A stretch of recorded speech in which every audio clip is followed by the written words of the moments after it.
Hello student, myself SP Singh. Welcome to my online economics class 11 का। इसके पहले सांख्यिकी का 2 वीडियो मैंने आपको दिया, जिसमें मैंने आपको बताया कि अर्थशास्त्र की विभिन्न परिभाषाएं क्या हैं, अर्थशास्त्र में सांख्यिकी का महत्व क्या है। आज हम इससे आगे बढ़ते हैं। आज के वीडियो में मैं आपको बताऊंगा कि आंकड़े किसे कहते हैं, आंकड़े कितने प्रकार के होते हैं, प्राथमिक और द्वितीयक आंकड़ों में अंतर क्या होता है। तो चलिए वीडियो को स्टार्ट करते हैं, देखते हैं आंकड़े क्या है। ये सांख्यिकी का सेकेंड चैप्टर है। चैप्टर का नाम आंकड़ों का संग्रह, कलेक्शन ऑफ डाटा।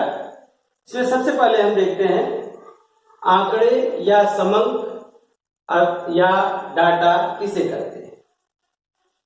संख्याओं के रूप में व्यक्त किए गए आर्थिक तथ्य आंकड़े कहलाते हैं। इसको हम तीनों को एक बार देख लेते हैं, फिर एक उदाहरण के माध्यम से मैं आपको बताऊंगा कि ये आंकड़े क्या है और प्राथमिक आंकड़े क्या है, द्वितीयक आंकड़े क्या है। पहले हम इसकी डिफिनीशन को देख लेते हैं। तो आंकड़े या समंक संख्याओं के रूप में व्यक्त किए गए आर्थिक तथ्य आंकड़े कहलाते हैं। आंकड़ों के प्रकार, काइंड्स ऑफ डाटा या टाइप ऑफ डाटा। तो आंकड़े 2 प्रकार के होते हैं। फर्स्ट, प्राथमिक आंकड़े, प्राइमरी डाटा। उन आंकड़ों को प्राथमिक आंकड़े कहते हैं जिन्हें अनुसंधानकर्ता द्वारा पहली बार आरंभ से अंत तक नए सिरे से एकत्र किया जाता है। इस प्रकार की सामग्री अपने मौलिक रूप में होती है। द्वितीयक आंकड़े, सेकेंडरी डाटा। जब कोई अनुसंधानकर्ता उन आंकड़ों का उपयोग करता है जो पहले ही अन्य व्यक्तियों या संस्थाओं द्वारा एकत्र या प्रकाशित किए जा चुके हैं, तो वे द्वितीयक आंकड़े कहलाते हैं। यहाँ पर 3 डिफिनीशन हमने देखा कि आंकड़े किसे कहते हैं। तो इसके पहले वाले चैप्टर में मैंने बताया था कि सांख्यिकी क्या होती है, आंकड़ों का संग्रह, प्रस्तुतिकरण और उससे उसका निर्वचन होती है। अर्थात कुछ आंकड़ों को संग्रह किया जाता है, उसको व्यवस्थित रूप में स्थापित किया जाता है और उसके आधार पे कुछ जो उद्देश्य होते हैं अनुसंधानकर्ता का, उसके अनुरूप निष्कर्ष निकाले जाते हैं। इसके अर्थात जो संख्याएं इकट्ठा की जाती हैं, जैसे सपोज करिए आपकी बुक्स में भी उदाहरण दिया है कि अगर ये पता करना है कि विद्यालयों में किसी फिल्म कलाकार की क्या लोकप्रियता है, तो इसके लिए जब कोई अनुसंधानकर्ता अपने प्रगणकों को भेजता है विभिन्न विद्यालयों में कि वे जाकर के पता करें, फेस टू फेस छात्रों से बात करें कि कौन उस कलाकार को लाइक करता है, कौन डिसलाइक करता है और कौन तटस्थ है। इस तरह के जब आंकड़े इकट्ठे हो गए, अर्थात कितने छात्र लिए गए और प्रत्येक छात्र से क्या क्वेश्चन पूछा जा रहा है कि आप कलाकार को लाइक करते हैं, डिसलाइक करते हैं या तटस्थ है। तो इस तरह के आंकड़े आप जब विभिन्न विद्यालयों से ला करके इकट्ठा करेंगे, फिर उनको आयु वर्ग में व्यवस्थित करेंगे, तो ये क्या कहलाएंगे, जो संख्याएं होंगी 10, 20, एक विद्यालय मान लीजिए कि आपने आंकड़ा पाया कि फला विद्यालय में 200 छात्रों ने कलाकार को लाइक किया है, दूसरे विद्यालय में 100 छात्रों ने लाइक किया है। तो ये 100, 200 जो संख्या प्राप्त हो रही है, ये क्या है, ये आंकड़े। क्लियर हो गया आंकड़े क्या है। अब आगे देखते हैं। आंकड़ों के प्रकार में हमने कहा कि आंकड़े 2 प्रकार के हो गए। प्राथमिक आंकड़े, तो अगर इस विद्यालय में जाकर के आप पता करते हैं प्रत्येक विद्यालयों में इकट्ठा करते हैं कि किस विद्यालय में कितने छात्रों ने कलाकार को लाइक किया, डिसलाइक किया, तटस्थ रहे, और इनको आपने अपने उद्देश्य के अनुरूप व्यवस्थित कर लिया इन आंकड़ों को। तो ये आंकड़े जो आप इकट्ठा कर रहे हैं, मौलिक रूप में इकट्ठा कर रहे हैं, खुद जाकर के प्रत्यक्ष रूप से इकट्ठा कर रहे हैं, तो इसे हम क्या कहेंगे? प्राथमिक आंकड़े कहेंगे। दूसरी ओर अगर इन आपके जो इकट्ठा किए आंकड़े हैं आपने इन्हें प्रकाशित किया या किसी आपने वेबसाइट पे अपने रख लिया, अब कोई दूसरी संस्था विभिन्न कलाकारों की लोकप्रियता का पता करना चाहती है, तो उसमें से जिन जिन कलाकारों के बारे में पहले से आंकड़े इकट्ठे हैं उनको उस वेबसाइट से वो सर्च कर लेती है। तो आपके दिए गए आंकड़ों को अगर वो अपने रिसर्च में शामिल करते हैं तो आपके आंकड़ों का प्रयोग करने वाला क्या कहलाएगा? द्वितीयक आंकड़ा कहलाएगा। क्लियर हो गया कि अगर मौलिक रूप से आंकड़ों को प्रत्यक्ष रूप से इकट्ठा किया जाता है अनुसंधानकर्ता द्वारा तो प्राथमिक आंकड़ा है, अगर उन्हीं आंकड़ों को दोबारा से प्रयोग किया जाता है तो क्या है? द्वितीयक आंकड़ा है। जैसे अभी 2021 में हमारी जनगणना जब होगी, घर घर पे सरकार प्रगणकों को भेजेगी, ये प्रगणक जाकर के किसके घर में कितने लोग हैं, क्या व्यवसाय करते हैं, ये सारी सूचनाएं इकट्ठा करके वो लाएंगे। अब उन सूचनाओं को सरकार 2021 में अब 31 मार्च के बाद कभी भी प्रकाशित कर सकती है। तो अब जब 2021 में जनगणना प्रकाशित हो जाएगी तो उस जनगणना का प्रयोग विभिन्न कार्यों में, जैसे कि साक्षरता कितनी भारत की है, किस आयु वर्ग में कितनी साक्षरता है, गरीबी कितनी है, तो इन सब सूचनाओं के लिए जनगणना के आंकड़ों का प्रयोग दूसरे लोग करते हैं। तो जब दूसरी एजेंसियां इस आंकड़ों का प्रयोग करती हैं तो उनके आंकड़े क्या कहलाते हैं? द्वितीयक आंकड़े। भारत सरकार की जनगणना क्या है? प्राथमिक आंकड़े। क्लियर हो गया? अब हम ये देखते हैं कि इसको एक उदाहरण द्वारा हम और आसानी से समझ लेते हैं।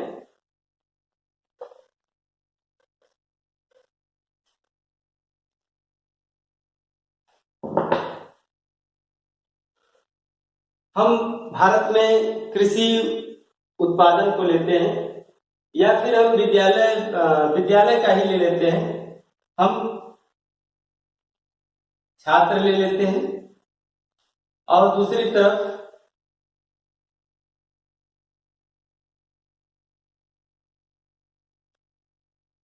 पसंद करने वाले छात्रों की संख्या।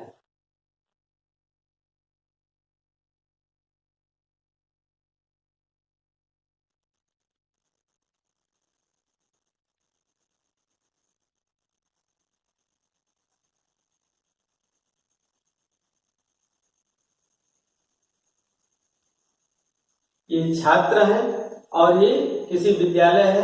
विद्यालय में कलाकार के संदर्भ में सर्वेक्षण हो रहा है, तो उस कलाकार को पसंद करने वाले छात्रों की संख्या क्या है। अब हम ले रहे हैं किसी विद्यालय का नाम ले रहे हैं, सपोज दैट ए विद्यालय का नाम, इसमें हमें संख्या मिली 200। बी विद्यालय को ले लेते हैं जिसमें हमें मिली संख्या 100। सी विद्यालय को ले रहे हैं, यहाँ 500 छात्र पसंद करते हैं। डी विद्यालय को लेते हैं जहाँ 400 छात्र पसंद करते हैं। ई विद्यालय को लेते हैं जहाँ 300 छात्र पसंद करते हैं। तो ये जो संख्याएं प्राप्त हुई ये क्या है? आंकड़े। अब आप एक अनुसंधानकर्ता के रूप में इन सभी विद्यालयों में गए आप, और वहां पर जाकर के आपने खुद स्वयं एक प्रत्यक्ष रूप से आंकड़े इकट्ठा किया, तो ये क्या हो गया? आपका प्राथमिक आंकड़े हो गए। कैसे आंकड़े हो गए? प्राथमिक आंकड़े हो गए। अब प्राथमिक आंकड़े हो गए, बाद में कोई एजेंसी विभिन्न अलग अलग कलाकारों के बारे में पता करना चाहती है कि इन्हीं विद्यालयों में उन छात्रों को कितने लोग, उन कलाकारों को कितने छात्र पसंद करते हैं। तो ऐसी स्थिति में कोई एजेंसी धन बचत करने के लिए क्या कर सकती है कि आपके जो सर्वे हुआ, आपने जो सर्वे किया है, उस सर्वे के आंकड़े को लेकर के अपने उद्देश्यों के अनुरूप प्रयोग कर सकती है। तो जब दूसरी एजेंसी इन आंकड़ों का प्रयोग करेगी तो क्या कहलाएंगे? द्वितीयक आंकड़े कहलाएंगे। और आप जब स्वयं इकट्ठा कर रहे हैं तो क्या कहलाएंगे? प्राथमिक आंकड़े, द्वितीयक आंकड़े। अब इनका अंतर हम देखते हैं कि दोनों में अंतर क्या है। प्राथमिक आंकड़ों के बारे में आपने जाना कि प्राथमिक आंकड़े कैसे होते हैं, मौलिक होते हैं, अर्थात इन्हें अनुसंधानकर्ता जो है प्रत्यक्ष रूप से स्वयं जाकर के इकट्ठा करता है, इसलिए ये आंकड़े कैसे होते हैं, मौलिक होते हैं। द्वितीयक आंकड़े क्या होते हैं, इन्हीं जो ये मौलिक आंकड़े होते हैं इनको जब प्रकाशित किया जाता है वहीं से इन आंकड़ों को लिया जाता है, इसलिए द्वितीयक आंकड़े मौलिक नहीं होते वरन अन्य संस्था या व्यक्ति के द्वारा संकलित होते हैं। सेकेंड हम देखते हैं प्राथमिक आंकड़ों में सतर्कता की आवश्यकता नहीं होती। द्वितीयक आंकड़ों के प्रयोग में अत्यंत सतर्कता की आवश्यकता होती है। ऐसा क्यों होता है? क्योंकि जब अनुसंधानकर्ता प्रत्यक्ष रूप से स्वयं जाकर के आंकड़े इकट्ठा करता है तो वह उसका जो उद्देश्य होता है उस उद्देश्य के अनुरूप ही आंकड़ों को इकट्ठा करता है। इसमें कुछ वह अतिरिक्त सूचनाओं को भी इकट्ठा कर लेता है, जैसे मान लीजिए कि कलाकार की लोकप्रियता के बारे में पता करना है। अब जो अनुसंधान करता है वो छात्रों से ये भी पूछ सकता है कि कितने लोग जो है वो चलचित्र या मूवी देखना पसंद करते हैं, तो या फिर उनके अन्य कौन से कलाकार जो है उनको पसंद है। इस तरह के आंकड़े भी प्राथमिक संग्रहकर्ता इकट्ठा कर सकता है। तो इसलिए इसमें बहुत सतर्कता की आवश्यकता नहीं होती है, बाद में इसको व्यवस्थित कर लिया जाता है इस प्रश्नावली के आधार पर। द्वितीयक आंकड़े के प्रयोग में अत्यंत सतर्कता की आवश्यकता होती है, क्योंकि जब ये आंकड़ा इकट्ठा किया जाता है वह जो प्राथमिक आंकड़ा इकट्ठा करने वाला अनुसंधान करता होता है उसका अपना उद्देश्य होता है। तो इसलिए जब आप दोबारा उस आंकड़े का प्रयोग करेंगे, आपका उद्देश्य जब अलग होगा तो आपको ये देखना पड़ेगा कि यह आपके उद्देश्यों से मैच करते हैं कि नहीं करते। ये भी हो सकता है कि इनके जो आंकड़े प्रकाशित हैं वो माध्य या प्रतिशत के रूप में हो। तो इसमें क्या होती है कि आपको बहुत सतर्कता की आवश्यकता होती है। एक और भी कारण है कि मान लीजिए कि जो आंकड़े इकट्ठा विद्यालय के कलाकारों का, जैसे हमने उदाहरण दिया, जिस समय वो आंकड़े इकट्ठा किए गए हों उस समय छात्रों की संख्या कम रही हो। तो मान लीजिए 1000 छात्रों में 200 ने लाइक किया, और जब आप आंकड़े इकट्ठा करने जा रहे हैं तो 1000 की जगह वहां पे 5000 छात्र हैं, तो वहां पे अगर 200 छात्र लाइक कर रहे हैं तो दोनों आंकड़े अलग अलग कहानी कर रहे हैं। तो ऐसी स्थिति में द्वितीयक आंकड़ों के प्रयोग में अनुसंधानकर्ता को बहुत सतर्कता की आवश्यकता होती है। अब तीसरा देख लेते हैं। प्राथमिक आंकड़े उद्देश्य के अनुकूल होते हैं, इनमें संशोधन की आवश्यकता नहीं होती है। जो प्राथमिक आंकड़े होते हैं वह उद्देश्य अनुसंधानकर्ता जो होता है, जो उसका उद्देश्य होता है उसी के अनुरूप वो प्रश्नावली तैयार करता है और उसके अनुरूप वह आंकड़ों को इकट्ठा करता है। जबकि द्वितीयक आंकड़ों में अन्य उद्देश्य को लेकर के, सेम उद्देश्य को लेकर के तो आंकड़े इकट्ठे होंगे नहीं, वो किसी और अन्य उद्देश्य के लिए आंकड़े इकट्ठा करेगा। तो जब अन्य उद्देश्य के लिए आंकड़े इकट्ठा करेगा तो ऐसी स्थिति में उसमें काफी संशोधन उसको करना पड़ता है। चौथा देखते हैं, प्राथमिक आंकड़ों के संकलन में अधिक धन, समय और परिश्रम लगता है। जब अनुसंधानकर्ता बड़े पैमाने पर कोई सर्वे करवाता है तो ऐसी स्थिति में उसको प्रत्यक्ष रूप से लोगों से संपर्क करने के लिए बहुत अधिक मैन पावर की जरूरत पड़ती है, बहुत अधिक समय की जरूरत पड़ती है, काफी श्रम साध्य होता है। तो ऐसी स्थिति में प्राथमिक आंकड़ों के संकलन में अधिक धन लगेगा, समय लगेगा, परिश्रम लगेगा। जबकि द्वितीयक आंकड़े जो होते हैं, इन्हीं दिए गए जो आंकड़े होते हैं जो प्रकाशित हो जाते हैं, जैसे जनगणना प्रकाशित हो गई, जनगणना जब कराई जाती है तो अरबों में खर्च होते हैं भारत सरकार के, लेकिन जब उन आंकड़ों को लेकर के हम ये देखते हैं कि कितने साक्षरता की दर भारत में क्या है, हम अलग अलग राज्यों की तुलना जब करते हैं या अलग अलग क्षेत्रों की तुलना करते हैं तो ऐसी स्थिति में हमें जो है अधिक धन, समय और परिश्रम की आवश्यकता नहीं होती। अंतिम देखते हैं, प्राथमिक आंकड़े जो होते हैं बहुत अधिक विश्वसनीय होते हैं। क्यों विश्वसनीय होते हैं? क्योंकि यहाँ पे पता है कि अनुसंधान कर्ता ने प्रत्यक्ष रूप से जाकर के वो आंकड़े स्वयं इकट्ठा किए हैं। ये आंकड़े उनके उद्देश्य के अनुकूल हैं। उनकी प्रश्नावली जो है, जो चाहते हैं उनके अनुरूप तैयार किया गया है, इसलिए इनके आंकड़े क्या होते हैं? विश्वसनीय होते हैं। जबकि द्वितीयक आंकड़े जो होते हैं वो बहुत कम विश्वसनीय होते हैं। क्योंकि मान लीजिए कि जनगणना का आंकड़ा 2011 का है और इस समय कोई आप सर्वे कर रहे हैं कि आपके क्षेत्र में साक्षरता की दर क्या है, क्या आपने जो स्कूल खोला है 5-6 साल पहले उसमें उसकी वजह से साक्षरता आपके क्षेत्र में बढ़ी है कि नहीं बढ़ी?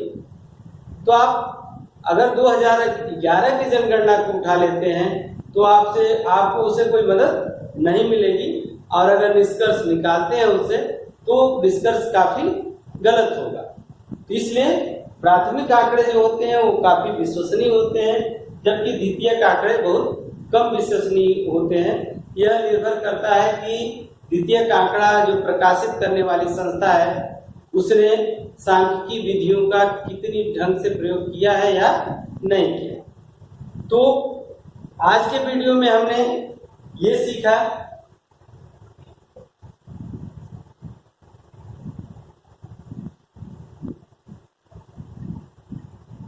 कि आंकड़े क्या होते हैं,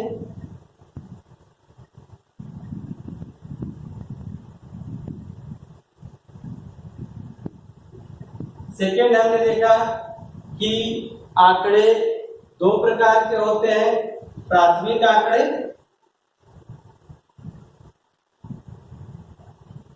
और द्वितीयक आंकड़े।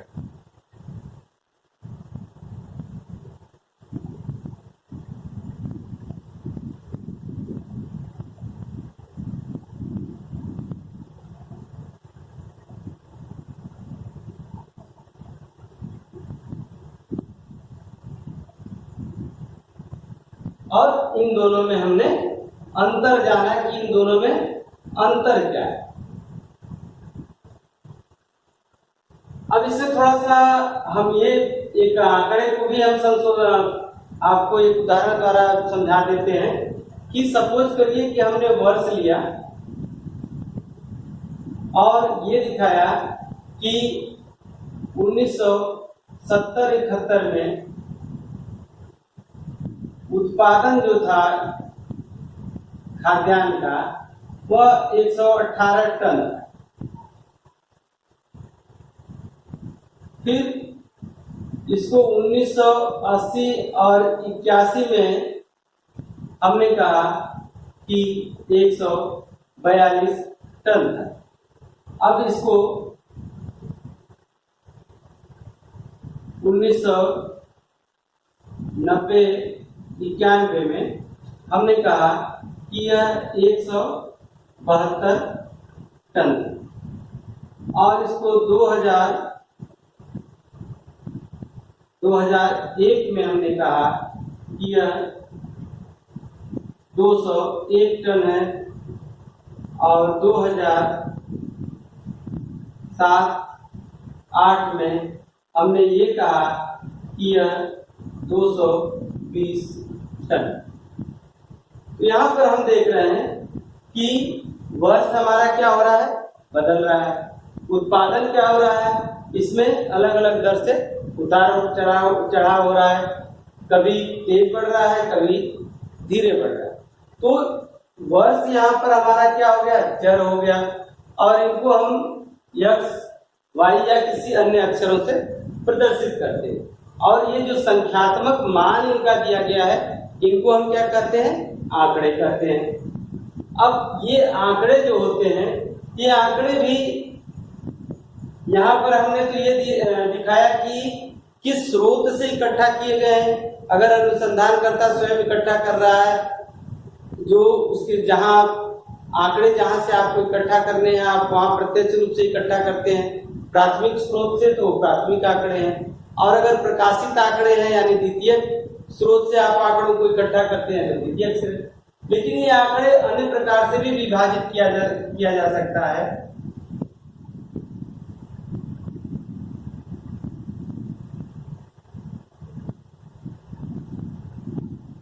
एक मात्रात्मक आंकड़ा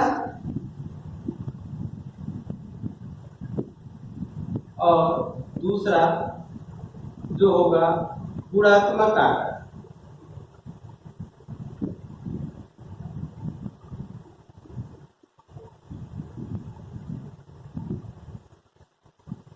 मात्रात्मक आंकड़ा से तात्पर्य होता है ऐसे आंकड़े जिनको हम संख्याओं में व्यक्त कर सकते हैं, यानी उनकी मात्रा को बता सकते हैं। जैसे यहाँ पर हमने क्या किया, बता दिया कि इनकी संख्या 118, 142, 100, तो ये क्या है, मात्रात्मक आंकड़ा है। अगर यहीं पर हम इस तरह के आंकड़े लें कि फला लिंग को कितना पसंद है, महिला पुरुष ले लें,